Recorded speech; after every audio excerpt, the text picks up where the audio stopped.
Welcome to Men Hurt Too, brought to you by hashtag Coffee with T, and I'm T. Welcome, welcome, welcome. I love doing this series, Men Hurt Too. We are in a society where we're trying to learn what it is that our Black men need to thrive, to be successful, to heal. So I have an incredible guest today on Hurt Too, where we allow men to share their experience, their knowledge, but more than anything else, to share their truth. So today I have with me Mr. Toby. Mr. Randall E. Toby is an award-winning dynamic speaker whose passion of educating, motivating, and inspiring others has impacted thousands of youth and adults. His high energy style and charisma will leave you breathless, will leave you with nuggets to succeed, to move forward, and to let go of your past. Mr. Toby is an author, a community advocate, a life coach, and an employment transitional coach. So we're going to get straight right on into this. So good morning, Mr. Toby. Good morning. Thank you for having me. I'm honored and it's a pleasure. I love you already because your energy had just woke me right on up, and I am really excited because I'm like, yes, I know I have high energy. So when somebody comes in the room with energy that's higher than mine, I'm like, this is going to be great. So the first thing I always ask all my guests is to share their blueprint. So please share a little bit with us about your relationship with your mother and your father. Absolutely. Well, I was raised by a single mother, like many people. My mother suffered from mental illness in the early stages of my life. So it was a very difficult situation growing up as a young man. My dad was not present, but many years later, when I became an adult, we developed a relationship. But like many young men, that fathers were not there. I did have a disdain, a hate, and an anger toward him. But thank God I was able to heal, and we were able to become friends after the age of 40. So it's never too late. So your mom suffered from mental illness. Speak a little bit about that, because there's somebody out here right now, because this is not on the script. But I always ask about the blueprint because I know that men deserve grace and mercy as everyone else does, because we don't know your backstory of how you got from where you were to where you are now. So share with anybody who's listening who may be a young man, because this is really for us to learn about men, but it's really for our young men and older men to grow who may not have gotten the help that they need from the traumas of mothers. And I'm not saying your mother caused trauma on purpose, but I'm saying with you guys are attached to I call it my car of life, and my boys were in the back seat, and every bump and every brush and every time I went off the road, they went with me. So well, share with whoever is listening how that affected you and how they can get past that. Well, one of the things is your mother is your first love for men as well as women. But for men, it's a little bit different. And my mom was someone I idolized. So as a young man, I was not aware she suffered from mental illness, even though my brother and I saw some signs of things until I got older. As far as how it affected me, my relationships with women were kind of difficult. What I meant by that is I was always very popular. I was always very charming. And really, when it came to ladies, I never had a problem meeting women.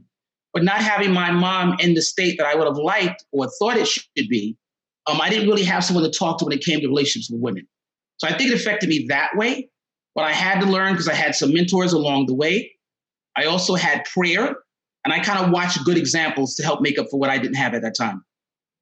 Wow. Did you guys hear that your mother is your first love for women as well as men? And I know that for sure because my 11-year-old thinks I'm his girlfriend now. He's on the spectrum, but all of a sudden, and I went through this with my older boys, but it was a little different because he's over affectionate. So I'm like, oh, wait a minute, back up off me a little bit. Just you're in my space right now. So let's talk about, you were homeless as a child. You discussed this in your book. So talk a little bit about that. Well, what happened was my brother Glenn and I came home from school when I was in elementary school, and there was a note on the door, the big orange note. I don't know if they do that now in 2020, but when we came home, we realized the door was locked. So that's how we got introduced that we were being evicted. And then what happened from that point was, we waited for a while. Our grandmother finally came to get us and explain what happened. And we just grabbed all of our bags, which they had packed in advance. And we went downtown Brooklyn and kind of sat on the subway steps of the terminal. So I think the way it affected me was that shock of losing your material things. Woo! That shock of losing your safe space. Where now, when I look back, it was a form of trauma.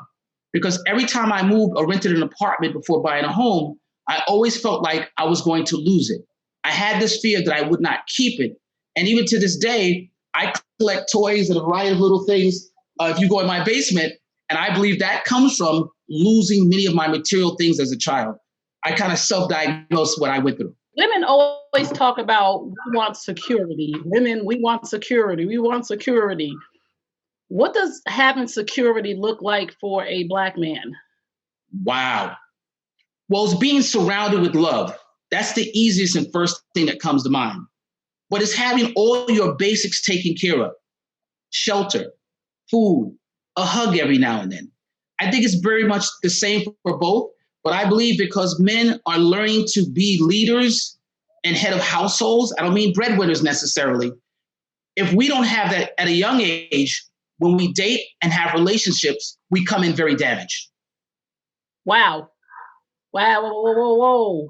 Listen, women, I want y'all to get your pen out because he just said something that was very, very significant. He said when they don't have that sense of security at a very young age, they come into relationships very damaged. So we as women internalize a lot of stuff and we think it's all about us. But what he just said is not about you. It's about the experiences that we've had. So being homeless, and you said your grandmother came and got you. Did your mother go with you? She came later on because she was admitted to the hospital at that time for the first time. Oh, okay. Wow. This is a whole book.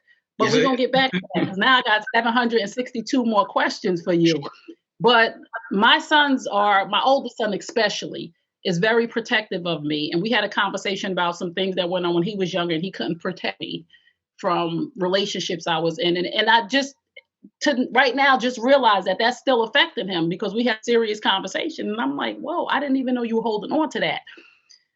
Did it make you have a sense of I was not able to provide for my mother? And I'm not just talking about financially. I'm talking about because boys are really overprotective of their mother. So what did that do to you that you could not provide this home for your mother and then your mom was gone? Tell me a little bit about what that did to you and how you begin to overcome that. Well, as a young teenager, one of the things we did is we promoted parties. And we're doing some of these hip hop parties with a lot of the early old school artists. And my brother Glenn and I kept saying, we're going to buy our mom a home. We got to buy her a house. Not really realizing that was kind of making up for what we didn't have or what we lost on numerous occasions. So I started to realize that you want to buy your parents a home, but our drive was a little bit different because we didn't have those basics of shelter over our head that was our own or ours. Right. And you said you suffered that on numerous occasions. So you just weren't homeless once?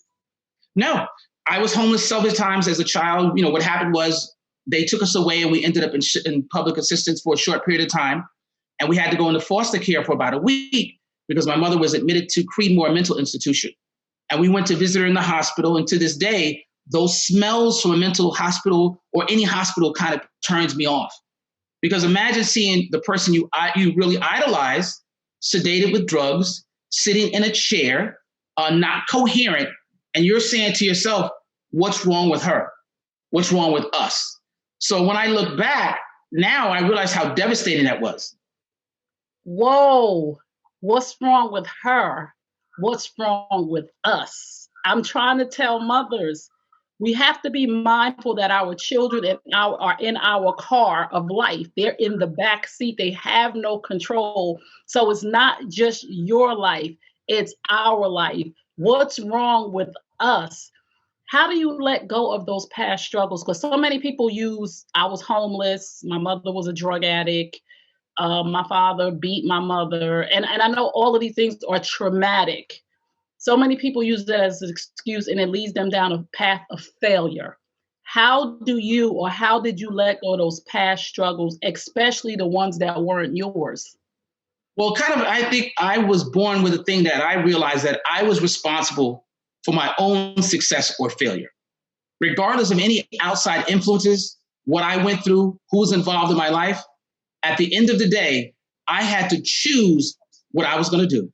Was going to sit back and complain and quit and give up, or use it as my fuel to prepare me to or push me to my greatness. So it was a decision I had to make myself that I realized was my cause.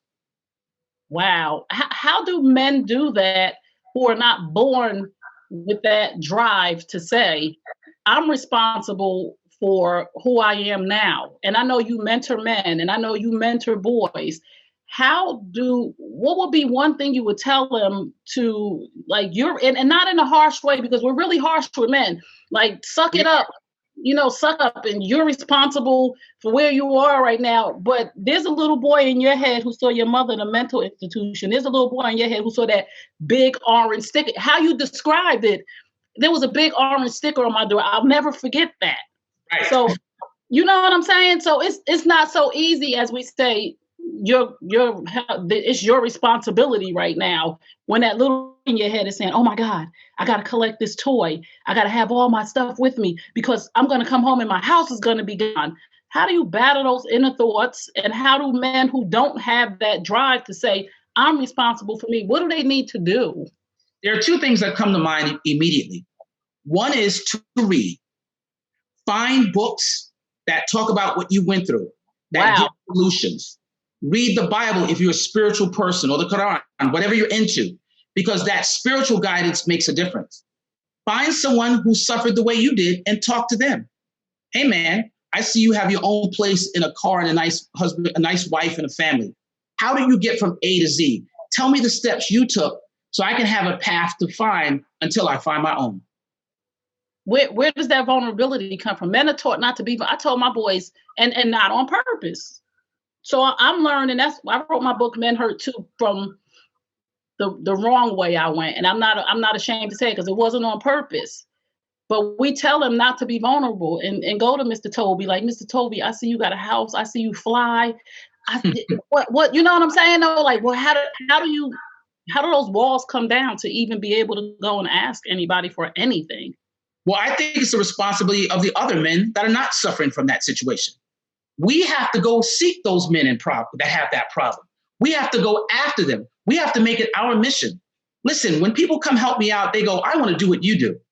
Then when we don't make any money and it's all from the soul, oh, I didn't know it was that hard. We have to make phone calls. I didn't know it was that difficult. My wife have to follow it with the parents and have to follow it with the boys, have to make sure they get on Zoom and deliver the food. Oh, this is work. Right. We have to make the decision as individual men to go reach out to other men as a community and not wait for them to come to us. Wow. I'm telling you, sometimes it's not about the ask, it's about the offer. That's what I just got from you. I'm ready for your next book because there's so much here right now. No, I'm so serious. God speaks to my spirit, and there's so much here right now. Just these few minutes, I have learned a lot just about men. And that's what this platform is about. Men Hurt Too is about the responsibility of a society to understand that men hurt too, and that men are human beings first. They are human and then man, human first. So I'm just excited that everything you're saying right now makes total sense. And this is helping somebody this morning. How much of men's, and I see you with young men all the time, and men. So how much do you guys carry of your childhood with you? Like, ooh, you're going deep. That's why I got you here. We carry all of our childhood. Because if there's a man that was sexually abused, he carries that. If there is a man that was homeless, I carry that. If there was a man that his parents sold drugs or were drug abusers, they carry that. But let me say this, those are good things, because now, no matter what young men are going through, each of them or one of them can relate to something in our story. So it is a blessing in disguise. And let me just say this to you really quickly. How can I tell you not to smoke crack if I never picked up a pipe? Oh, how can I tell you, why are you crying because somebody abused you? Be a man, if nobody ever touched me. But if a man who has been through that can find another man that's going through that, then we can help that man get through that. Woo! I say that all the time. We are a people who judge harshly other people's things. And I tell people all the time, I can't help a crackhead, and to say crackhead is, I'm real hard brash because it's the truth. because I've never went through withdrawal. So I can't say to you, like you said, what does that feel like? That you're stealing from your mother? That's a deep high. But I can help a woman who is going through the devastation of infidelity or adultery because I've overcome that. So I just love this conversation. So how can we help our young boys become healthy men? It's our duty and our job. Each of us, not only in our own household, but the young men we come across in our daily life. A friend of a friend that has children, your cousin's children, your nephew's children. It's our duty and responsibility as individuals to help the community and make it our job. This is not just a calling. It's what our ancestors worked for. It's what they died for. It's what they got raped for. It's what they got killed for.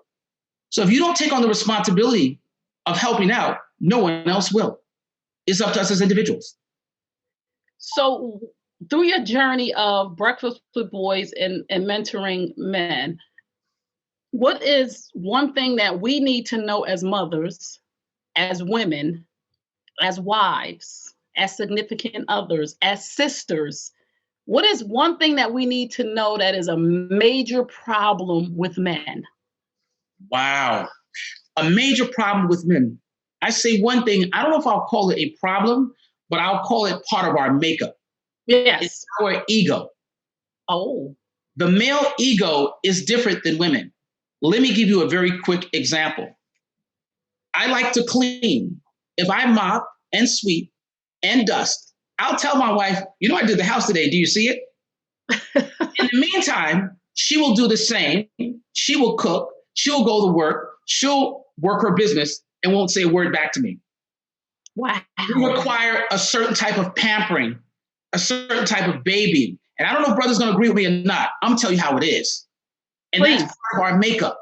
We need to be acknowledged as that leader, as that breadwinner, or the head of the household, because it feeds our ego, because that's part of our leadership to step out there and take that bullet for the family.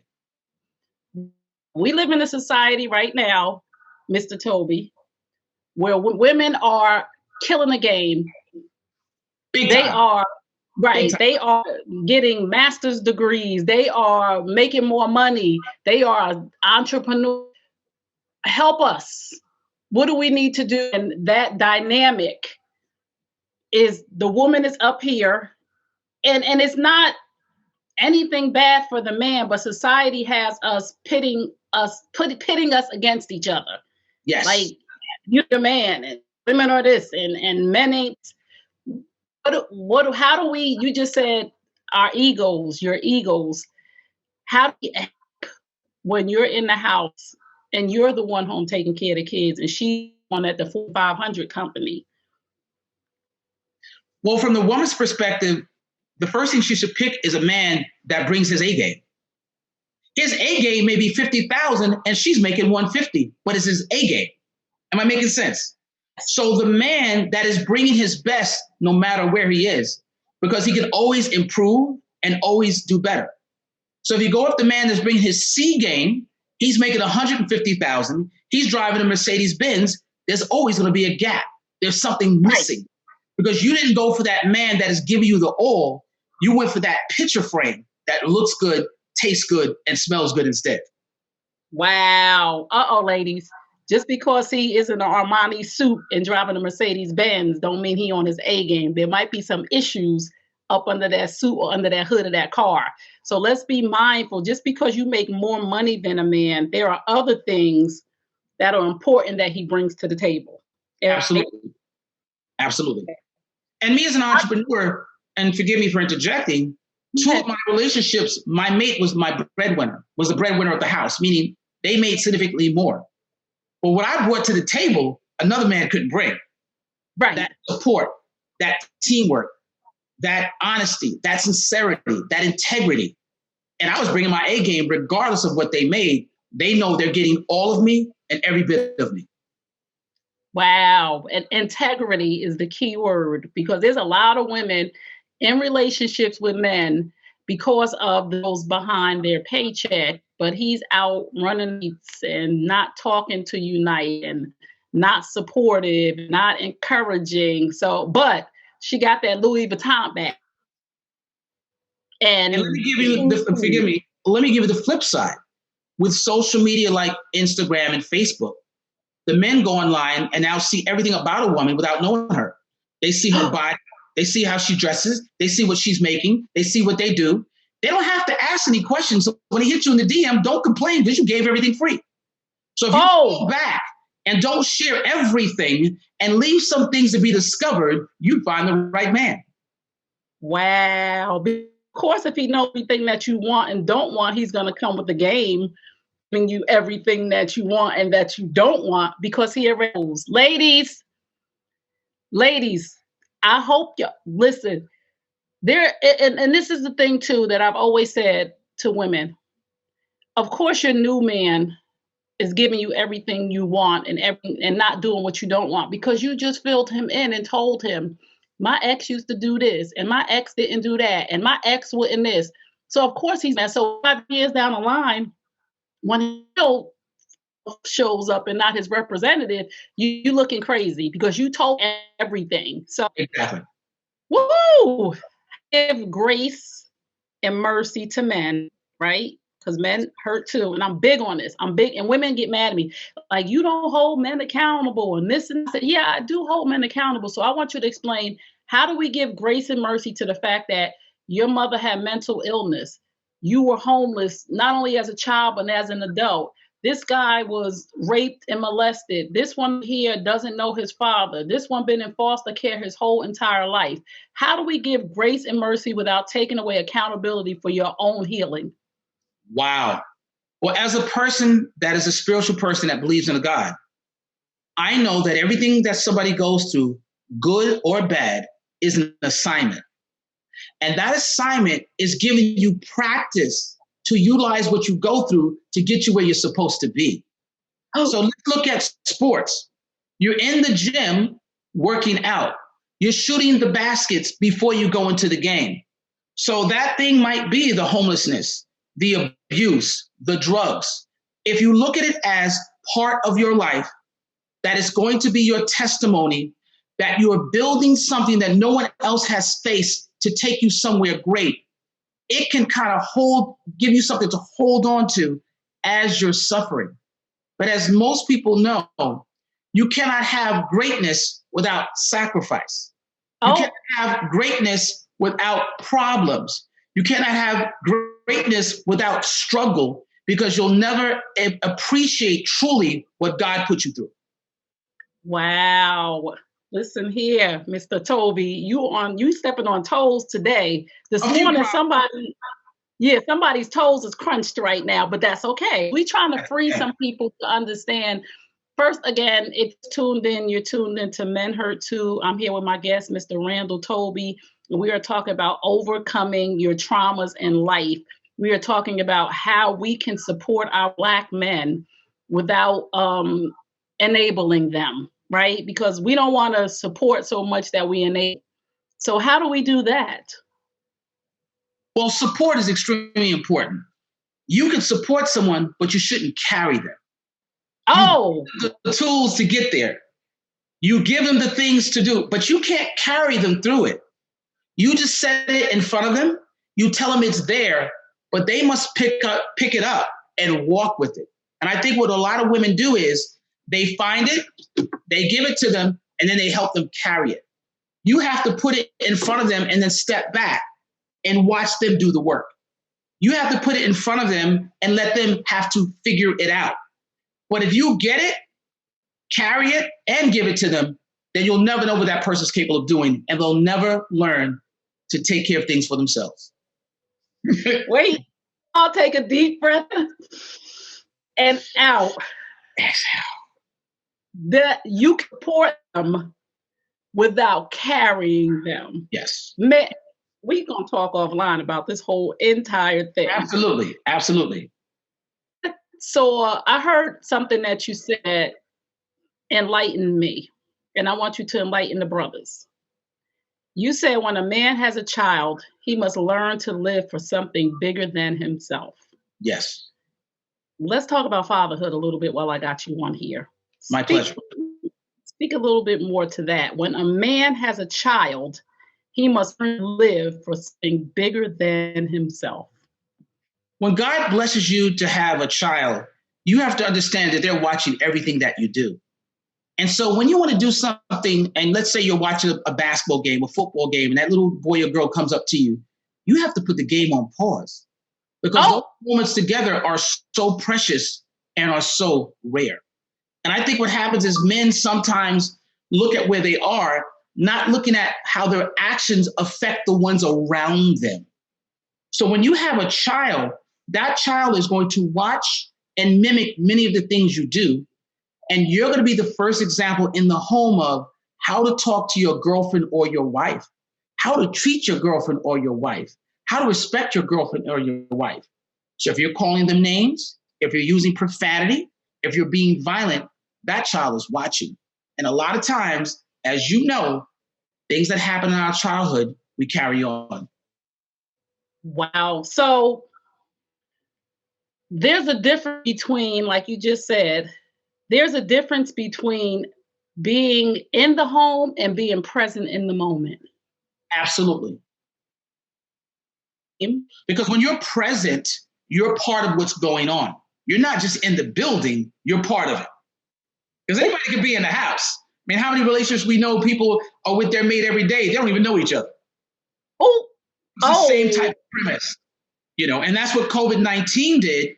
It forced people, specifically men, to have to face where you are. So if you've got a girlfriend on the side, if your spirit is not really in your home, you're now forced to look at where you are and you have a decision to make. Do I make it better so that way we can live a full life together?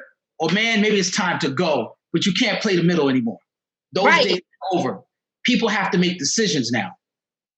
Why do you think men are playing the middle? I had a conversation with a friend of mine, and she was speaking about a breakup where the guy didn't necessarily want to be in a relationship but wouldn't say it. What's that?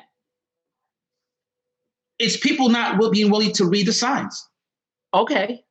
People want to do what's easy for them, because to do what's right is very hard.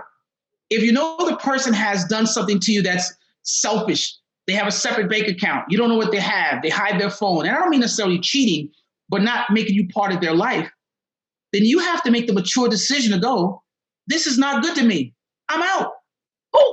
But people want to spend time staying in a dysfunctional relationship because it's easier and they're not willing to face the facts. Sometimes you got to quit, cry, and move on. And most people are not willing to do that.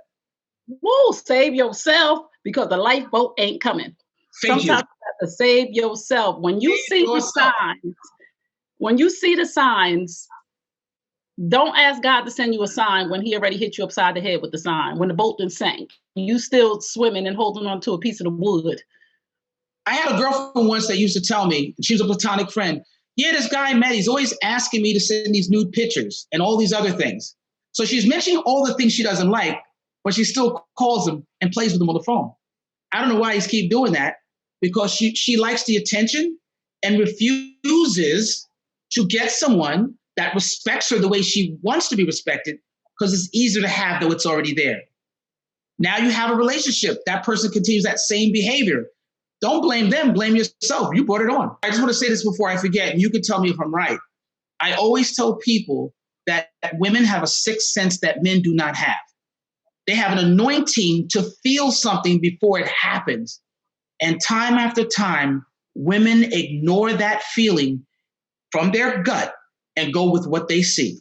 And they're wrong time and time again. Listen to your heart. Listen to your soul. Listen to that angel and watch your life change. If women have sixth sense in a relationship, men have what? If women have a sixth sense, what do men have? Yes. I would say men have a power. It's one word. They have a power. And what they can do is they can buy into that sixth sense and listen to that woman, because a good woman makes a good man great.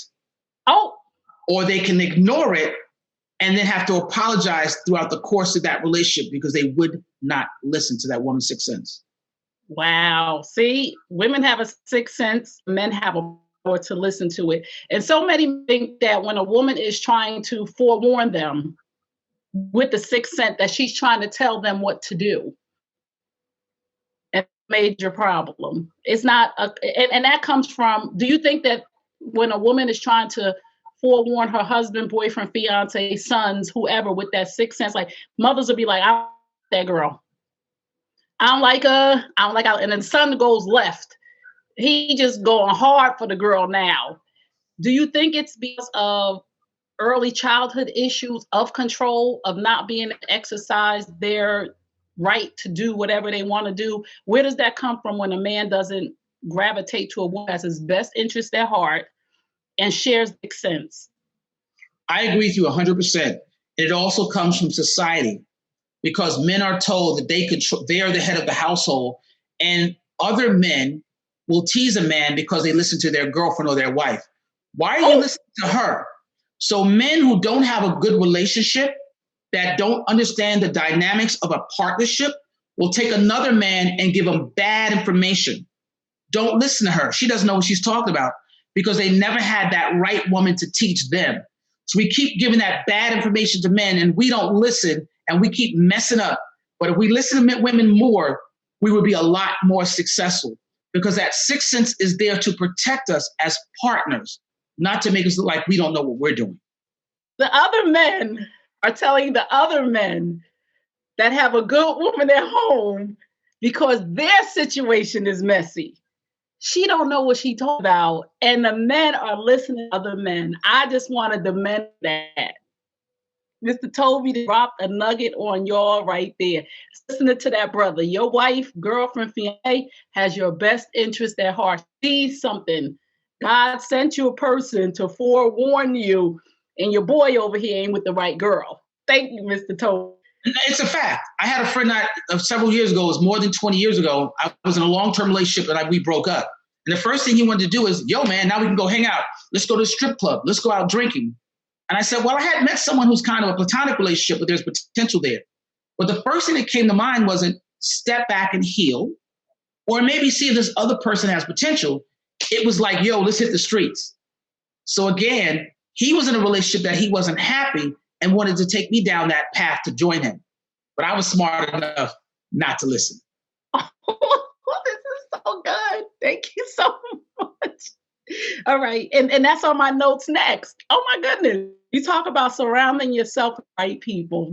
This is just powerful. Please go to that next. Surround ourselves with right people. How important is that to instill that in our men, even our older men now? Because the older men, they really just need some help. They need help. Yes, to instill in our young boys and our older men right now, because men stick with their boys from college. And my mother used to say, the birds of a feather flock together. So look at the people around you, Trey. You are whatever you are. So how important is surrounding yourself with good people, but letting go of bad people? There comes a time in everyone's life, especially men, when you have to make a decision or a choice. When you're trying to do better than the average person in life, you must surround yourself with people that have similar goals, that are going to push you to do more and be more. They always talk about being the smartest person in the room. I do my best to surround myself with people that have a way of thinking differently, but want the same things. Because you bring something to the table that I don't have that I can learn from, and vice versa. So your circle is probably one of the most important things in your life. If you want to fly a plane, why are you hanging with someone that doesn't even want to drive a car? Because they're not going to learn how to step up their game and do more to go where you want to go. So collectively, your circle will determine where you're going. If you want to start $1 billion business, find a mentor, read books, surround yourself with people that are doing what you want to do or on the same path as you.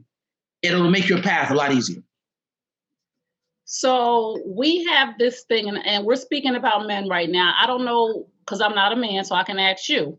Women, we have this undying loyalty for, that's my girl from high school. That's my girl. We've been friends for this and that.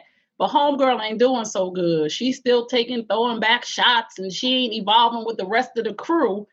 how important is it to understand the difference between loyalty and stupidity with your boys? Like, because men do it all the time. Like, my mother's, you don't need to hang with her no more. She's still sleeping around with you. So how important, and do men do that? Do you stay loyal to a boy because y'all was friends in high school, and when is it time to let go?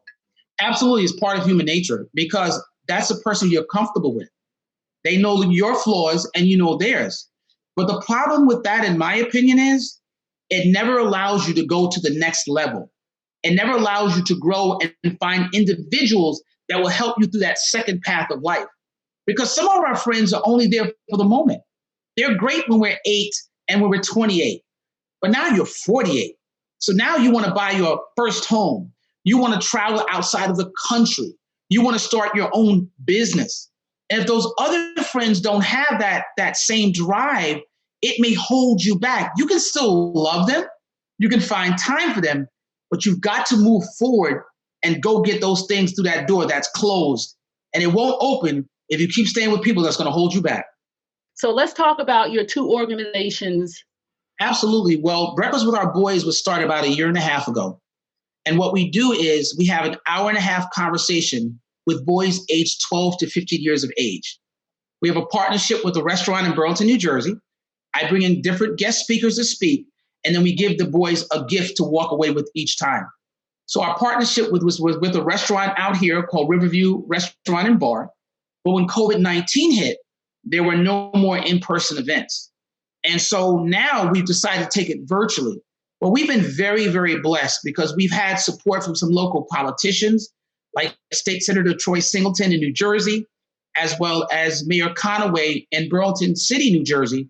And what we do, the goal is really to help reduce truancy so kids can kind of hear things about staying in school, to minimize their involvement in the criminal justice system, getting arrested and going to jail, as well as providing men of color as positive role models.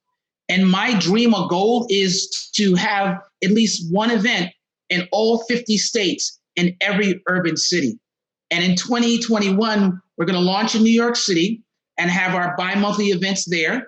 And I definitely would love your 11-year-old son to do, one of them. We can do it virtually as well. And the real great thing about that is the boys get to hear about things like proper dining etiquette, finances, dating tips, do's and don'ts, and the basic things that you need to know as a young man as you're going through your adolescence to adulthood. Now with Magnificent Mentoring Group, that's the organization where we work to get into the schools, where they hire us to come in. And then usually I do something called Suited for Success Book Club. We sell the books to the schools, and then I meet with juniors and seniors and talk about what does success mean to you, and what are some of the steps and habits you need to develop to be successful. And we deal with everyone from middle school until adult males as well. You can find us on social media, of course, under Breakfast with Our Boys on Instagram and Facebook, and Magnificent Men on Instagram and Facebook. You can also find us at our website. If anybody wants to go there, it's the word breakfast, very simple, WOB.org. That's breakfast, WOB.org. They can purchase the book. They can reach out if they want to be a guest speaker, or if you want your children to participate, we'd love to have you. Oh my goodness, thank you so much. So I'm going to do the final word because I think it's important for everyone to get something today that they can put backpack and carry on with them for life. So what is one gem nugget that you would like to give to men, boys, and women to give to them? I think the thing I would say is the title of my chapter in the first Suited for Success book, and that is, let your situation be your motivation. And what I mean by that, whatever you go through, divorce, homelessness, losing a job, instead of getting mad and angry, let that thing propel you to your greatness, because that pain and that failure is teaching you a valuable lesson, and make sure you listen, not with your ears, but with your heart and soul. And that will lead you to where you have to go. Thank you so much, Mr. Toby, for your time, your talent, and more than anything, for your truth. I so appreciate you coming on here, being vulnerable and sharing parts of your life that a lot of people will not share. You will never know how much I appreciate you. And I look forward to working with you and being a guest with the boys, and you being a guest on my platform again with the women and the men, because I think it's vital for us to have simultaneous healing.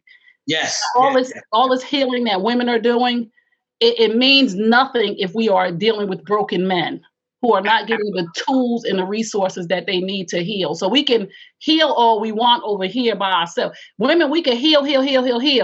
But if we keep running into and dating broken men, they're going to break us again because they don't have the resources that they need to heal. So we need to do simultaneous healing so that when we come together, two whole people equals a healthy situation. And another thing I just want to say to women and men too before we leave is that if you are in a toxic relationship, you're toxic. Not only the men, ladies, it takes two people to be in a toxic relationship because a healthy person will walk away. Yes. So I love you guys. Thank you guys for tuning in to Men Hurt Too. Thank you, Mr. Toby. Remember what I tell you at the end of all my broadcasts, you deserve the best. Yes, I'm talking to you. You deserve the best. Now go get it. Peace and blessings.